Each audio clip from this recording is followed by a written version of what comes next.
I'm okay, I'm fine. Kincana, Kincana, teng neng neng neng neng.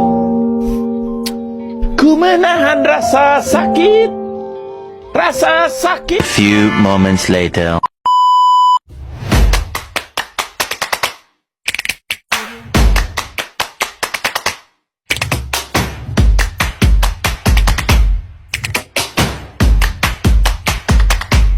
Assalamualaikum warahmatullahi wabarakatuh. Waalaikumsalam warahmatullahi wabarakatuh. Selamat pagi Bapak. Selamat pagi Mas Radin. Selamat pagi teman-teman dan selamat pagi semuanya. Perkenalkan, nama saya Muhammad Raditya. Saya merupakan seorang mahasiswa dari Universitas Negeri Yogyakarta. Di sini saya sudah bersama narasumber saya yang akan saya wawancarai dengan topik pergaulan bebas di perantauan. Sebelum kita masuk ke sesi tanya jawab, mungkin Bapak berkenan untuk memperkenalkan diri terlebih dahulu. Oke. Terima kasih sebelumnya Mas. Perkenalkan, nama saya Rizky Dwi Irsadi. Asal saya dari Jayapura, yang kebetulan sekarang saya sudah menetap di Yogyakarta. Dan saya di Yogyakarta, kegiatan saya sebelumnya itu adalah saya sudah melanjutkan studi juga di Universitas Negeri Yogyakarta, dan kebetulan sekarang saya sudah bekerja di salah satu instansi universitas yang ada di Yogyakarta. Seperti itu Mas. Mungkin itu saja perkenalan singkat dari narasumber kita pada pagi hari ini. Selanjutnya kita masuk ke sesi tanya jawab. Oke, tadi udah perkenalan. Sekarang kita lanjut ke sesi wawancara. Sebelum kita membahas mengenai pergaulan bebas, saya ingin mengetahui terlebih dahulu gambaran umum mengenai kehidupan anak rantau.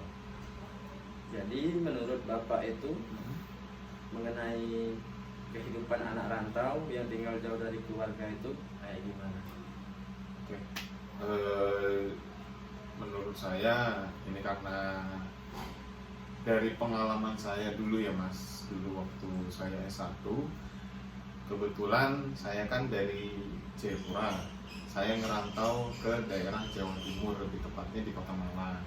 Nah, dulu tuh saya melanjutkan studi saya S1 itu, saya melanjutkan kuliah saya S1 itu di Universitas Negeri Malang. Nah, jadi awal-awal saya datang ke sana mungkin kendala saya itu berada di bahasa yang digunakan. Jadi kan karena saya di Jayapura itu pakai bahasanya, memang ada bahasa tersendiri, bahasa adat di sana. Cuman karena kita orang Jawa yang tinggal di Jayapura, itu kita masih memakai bahasa Indonesia, bahasa sehari-hari, bahasa kita.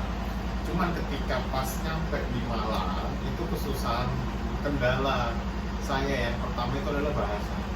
Karena, dan saya baru tahu itu di daerah Jawa, ya mungkin daerah Jawa Timur, Jawa Tengah, Jawa Barat, itu setiap daerah, setiap kota itu punya bahasa ciri khasnya masing-masing. Nah, kalau di Malang itu ada namanya bahasa walian. Jadi bahasa walian itu seperti kalau kita ngomong kamu, kayak kamu, nah itu dibalik, jadi kayak Pak. Nah, itu awal kendala saya dari situ, oh ini bahasa apa kok bahasanya beda. Nah, itu bahasa apa, kendala yang pertama itu adalah bahasa pas di perantauan. Kemudian yang kedua itu mungkin kalau bisa dibilang kondisi lingkungan sekitarnya ya Mas. Kondisi lingkungan sekitarnya itu ya mungkin lebih agak tenang atau lebih kayak terkondisi lah lingkungan sekitarnya. Jadi kayak lebih teratur. Ya bukan berarti di Jayapura nggak teratur, cuman memang lebih teratur. lingkungan kalau di daerah saya. Kemudian untuk selanjutnya itu karena saya jauh dari orang tua, karena kebiasaan saya dulu yang mungkin kayak pagi-pagi sudah ada makanan ini apa. Nah waktu kawan tuh wah pagi-pagi harus bangun pagi, wah kita cari makan sendiri, kita pilih siangnya kita cari lagi, siang malamnya kita cari lagi. Jadi kendalanya mungkin masih sebatas ya karena untuk kebiasaan sehari-hari aja sih, nggak lebih dari itu. Cuman yang paling shocknya itu adalah harga bahan pangan, bahan pokok yang ada di sana. Menurut saya sih itu aja. Untuk yang lainnya sih mungkin hampir sama. Jadi seperti itu aja sih. Oke, baik. Berarti tadi mengenai kehidupan rantau itu, yang pertama itu ada beradaptasi sama faktor lingkungan. Oke. Selanjutnya saya ingin membahas mengenai pergaulan di lingkungan rantau.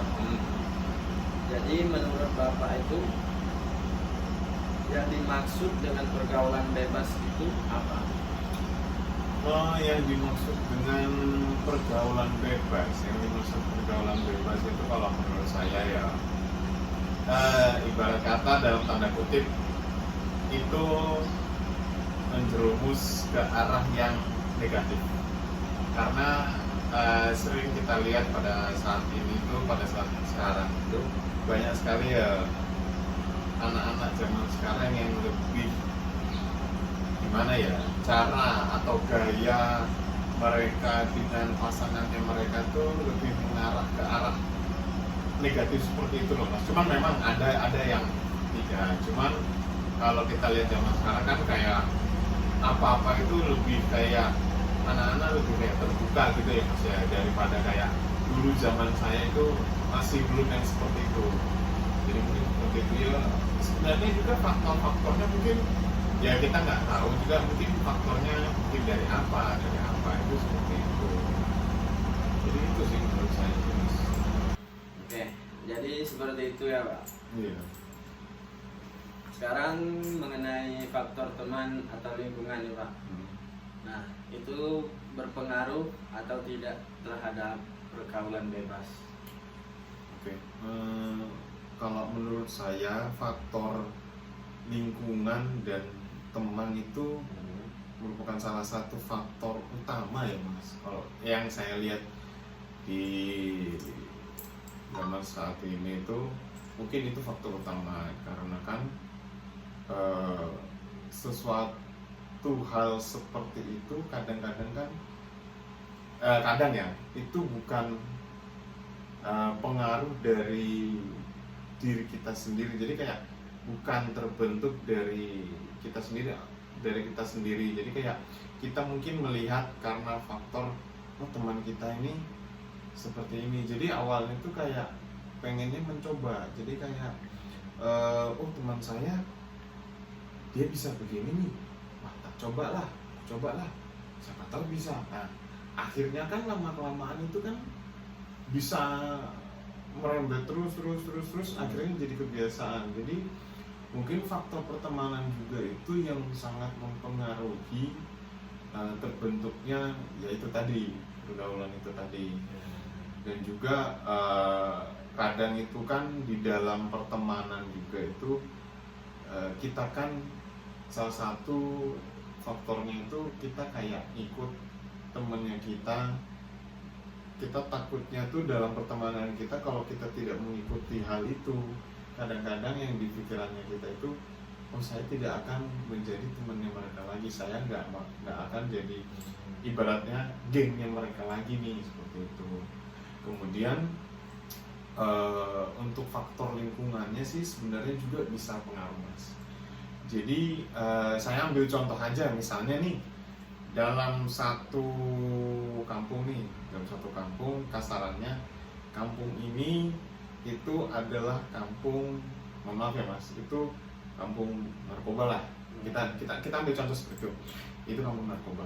Jadi dalam satu kampung itu pasti ya ada pengedar, ada pemakai. Jadi Ya. ada orang yang tidak tahu, yang tidak mengerti atau bahkan mungkin awalnya tidak mau, tapi lama kelamaan karena lingkungan di situ kok kayaknya mereka begini nggak masalah ya, mereka ini nggak masalah ya, aman-aman aja, aku cobalah.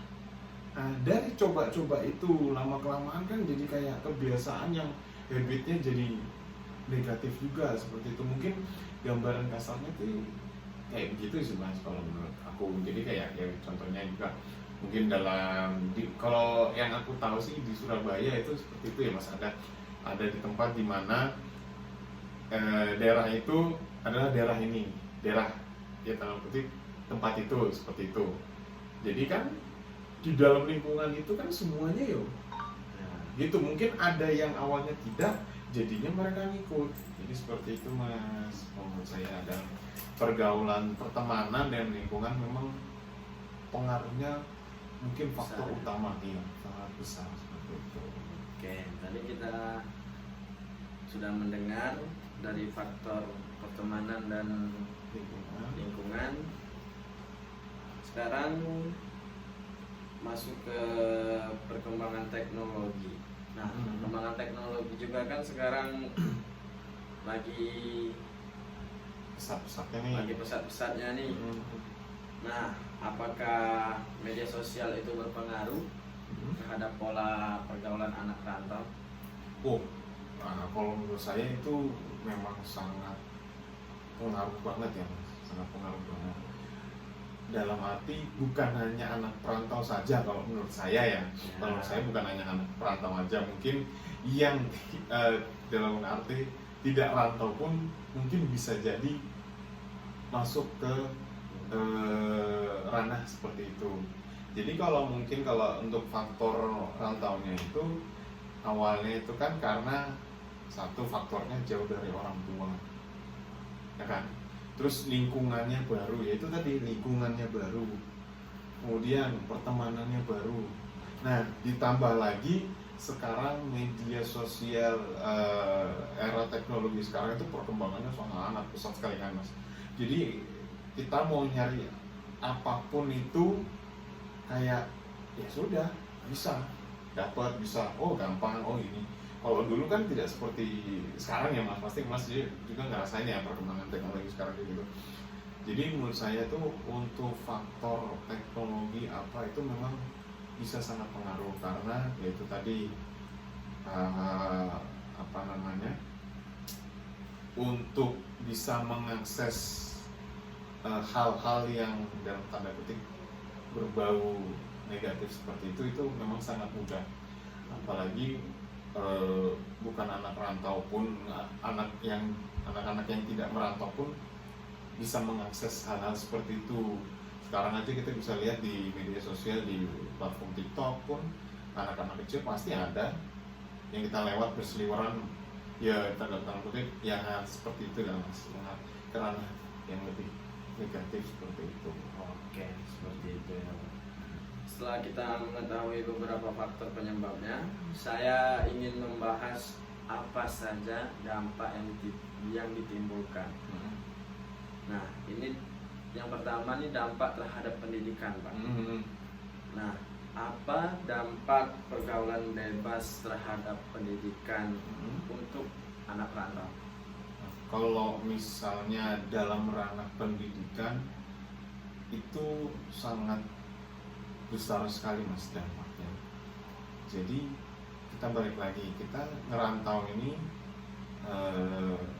itu awalnya karena apa? Pasti kan karena kita ingin menuntut ilmu, kita ingin mengenyam pendidikan yang lebih tinggi lagi. Kita ingin, salah satunya kita ingin mempelajari banyak ilmu, kita ingin belajar lebih di kota orang, kita ingin.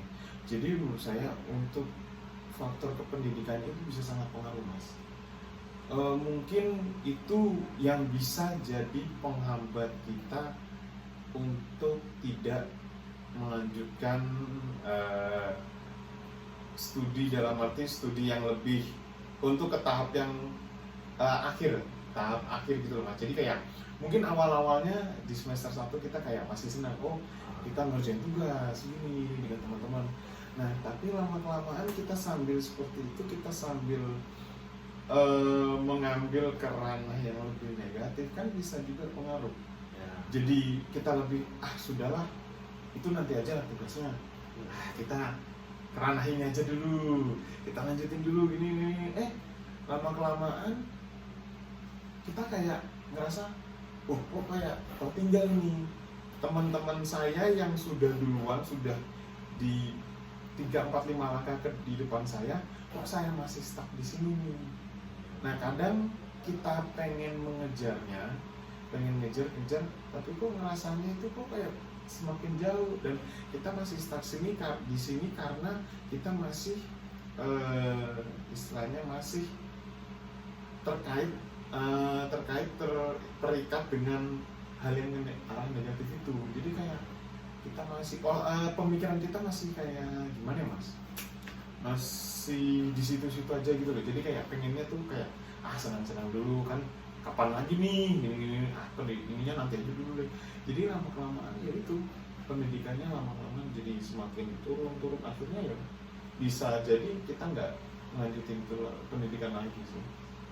Seperti itu. Jadi faktornya memang sangat besar. Mungkin ya orang-orang ada yang seperti itu, saya juga orang ini, jadi ya menurut saya seperti itu sih. Oke. Tadi kan kita udah membahas tentang dampak terhadap pendidikan.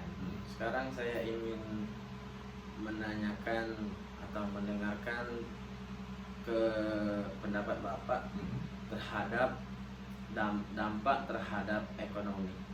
Nah, menurut Bapak, apakah pergaulan bebas berdampak terhadap kondisi ekonomi mahasiswa atau tidak?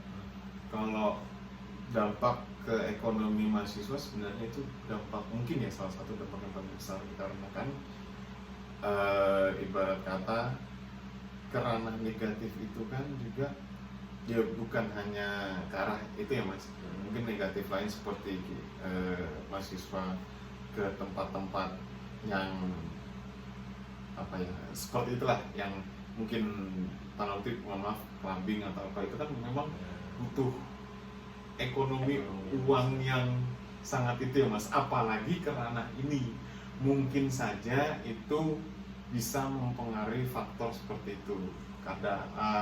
Ibarat kata kayak kita ini mau yang seperti itu, nah kan kita harus merogoh kocek ya segitu juga. Jadi ibaratnya seperti itu sih Mas. Jadi itu memang mungkin salah satu faktor yang mempengaruhi mahasiswa-mahasiswa ini, siswa-siswa yang perantau itu sangat berdampak di ekonominya mereka sendiri sih. Oke, gitu. Tadi kan kita ada mendengar dampak terhadap ekonomi. Sekarang saya ingin mendengar lanjut tentang dampak terhadap kesehatan fisik. Menurut Bapak, bagaimana dampak pergaulan bebas terhadap kesehatan fisik? Oke, itu mungkin ini faktor umumnya pasti Mas ya. Kita pasti semua sudah tahu dampak istilahnya pergaulan bebas itu seperti apa, karena kita pasti sudah mendengar di platform TV, media sosial atau apa dampaknya. Jadi ini salah satu mungkin faktor dampak yang paling besar yang mungkin banyak dialami bukan hanya perantau, orang-orang pada saat ini Mas. Jadi kayak kalau ibaratnya kalau dalam kesehatan kita kan nggak boleh berganti-ganti pasangan untuk melakukan hal tersebut, dikarenakan kita kan tidak tahu kalau kita misalnya berganti pasangan ini apakah ini si ininya sehat atau tidak. Jadi kan kita nggak ngerti nih, dan juga faktor itu juga kan bisa mempengaruhi di pola pikirnya kita juga sendiri. Jadi kayak mungkin dia kayak lebih gimana ya, kalau ingin melakukan sesuatu dia ini nih, dia harus ini dulu, melakukan ini dulu, dia harus ini, kalau enggak ya dia bakalan bisa ini, bisa kayak nggak bisa nih sehari aja kita nggak bisa ini. Nah Jadi seperti itu. Mungkin untuk dampak kesehatannya itu bisa berdampak sangat besar sekali ya, terutama kalau misalnya memang kita suka berganti-ganti pasangan kan. Nah, kita bisa juga kena penyakit HIV AIDS itu mah. Jadi kan memang itu bisa sampai merenggut nyawa kita juga, psikisnya kita. Jadi itulah mungkin awal mula bisa menghancurkan semua tujuan kita, kenapa kita berpindah dari asal kota kita ke kota lainnya. Kita merantau lah, jadi seperti itu. Oke.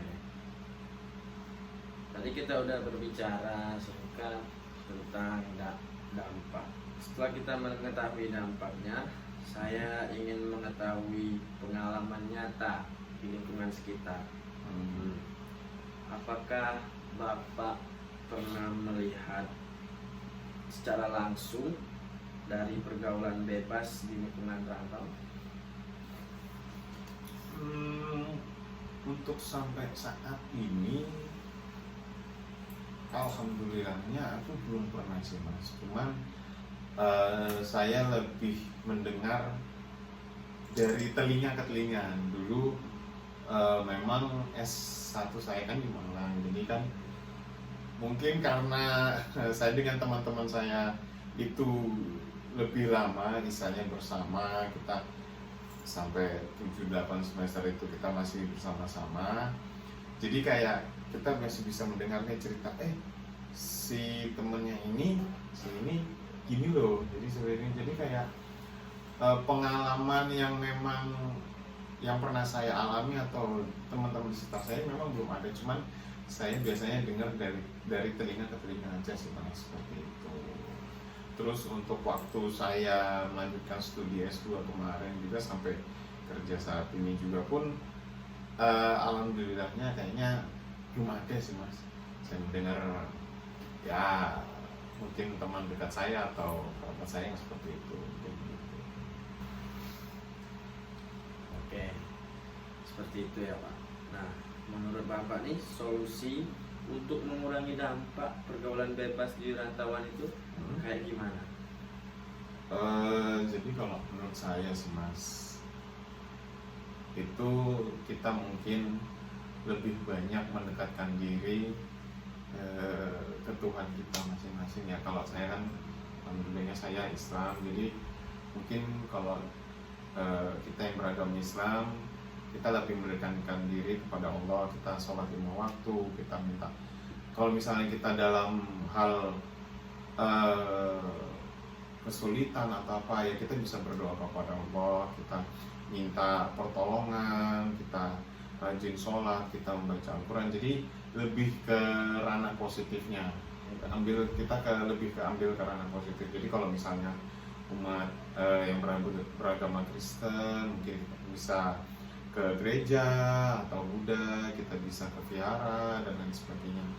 Dan juga itu mungkin salah satu faktor utama yang harus memang untuk kita keluar dari ibarat kata ranah negatif itu ya Mas. Itu mungkin lebih bagus lagi juga ke ranah olahraga. Jadi itu kan selain meningkatkan metabolisme tubuh kita juga kan merefreshkan pemikiran kita, jadi nggak sampai ke ranah seperti itu. Dan juga faktor utamanya adalah pilih teman yang betul-betul kita ngerti, oh dia membawa dampak positif pada kita, seperti itu. Oke, seperti itu. Tadi kita sudah mendengar pendapat Bapak Rizky mengenai pergaulan bebas ini. Ternyata ada banyak faktor-faktor yang mempengaruhi pergaulan bebas ini. Ya. Mungkin itu saja sesi wawancara saya pada Bapak Rizky pada pagi hari ini. Sebelum ke penutup, apakah mungkin Bapak Rizky punya pesan atau harapan kepada mahasiswa yang sedang merantau pada saat ini? Oke. Jadi pesan saya mungkin singkat aja ya, sedikit aja. Ya kalau bisa tujuannya kalian merantau itu apa toh? Ya itu yang harus kalian kejar. Mungkin ada yang ngerantaunya karena mengejar pendidikan ataupun kerja ya. Jadi itu ya yang harus jadikan fokus utama kalian di perantauan ini. Jadi kalau bisa jauhilah hal-hal yang berbau negatif, perbanyaklah hal-hal yang berbau positif ya, seperti itu. Mungkin itu saja sesi wawancara saya pada pagi hari ini. Terima kasih kepada Bapak Rizky atas Juga, waktu Mas. dan pendapat yang sudah diberikan tadi. Semoga dengan wawancara ini kita dapat memberikan wawasan bagi mahasiswa yang sedang merantau agar lebih bijak dalam memilih lingkungan pergaulan. Amin. Amin. Saya akhiri. Wassalamualaikum warahmatullahi wabarakatuh. Waalaikumsalam.